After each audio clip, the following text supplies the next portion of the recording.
almost as if her childhood had ended, and it was her life was going to change, and we were sad. Sue and I were really sad about it, and of course tried to keep our spirits up and keep her from getting too depressed over it, but it was a tough time for us.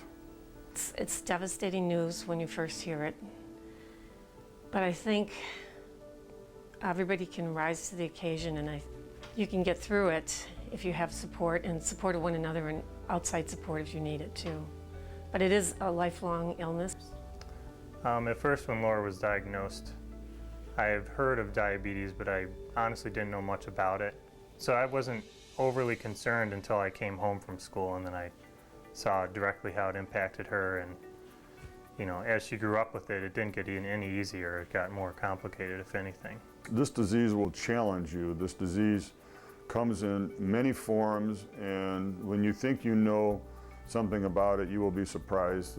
You will learn something new, because it really devastates people. It causes a lot of health problems, psychological problems, changes in lifestyle, changes in the way you eat. Every day is different. People don't sleep well with it, so you will find that life changes, and it keeps changing.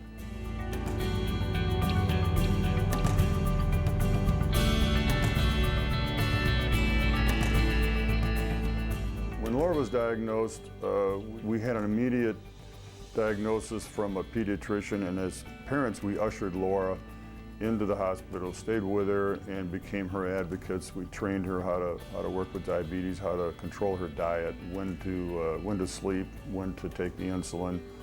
And so we had a fair amount of control, and I felt that we were very proactive.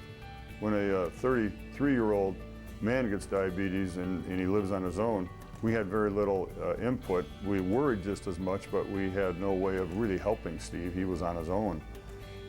Oddly enough, in a way, it was more of a shock, also because it was my second child who was being diagnosed, and I thought for sure that they had made a mistake. When I found out about Steve, my initial concern was the fact that he was going to be a new dad within a few months of being diagnosed, and that in itself is a learning curve, and obviously diabetes is a huge learning curve, so my concern with him was just being afraid that he would get overwhelmed, having a new child and having to manage diabetes, something new in his life after 30 years. I realized what Laura had gone through the whole time, and so I understood some of the problems that she was having. I understood what it was like to get a low blood sugar, how you feel when your sugars are out of sync all day. Well, honestly, when he was diagnosed, I was not grateful that I'm diabetic, but happy that I could share some knowledge with him versus, when I was diagnosed, I didn't have anybody really to go to for knowledge on it in my family.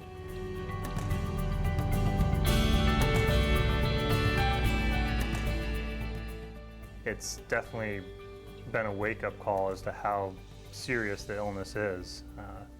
It's not a constant thing that you can just give yourself a shot and it's clear for the rest of the day. It's a 24/7, battle, and it's different for every person. The way my brother handles it and feels is much different than the way my sister feels every day. So it's been eye-opening for our family. Diabetes has changed my life in every way. From the minute that I wake up in the morning to when I go to bed at night, I think about where my sugars are at. Are they trending up? Are they trending down? What am I eating for lunch? Am I going to be in a place where I don't have access to food? I couldn't, certain situations where I could not get a low blood sugar, where I'd be in big trouble. And that's really scary. So, yeah, I'd say it's on my mind all the time. I mean, I need a cure because I want to live a long, healthy life.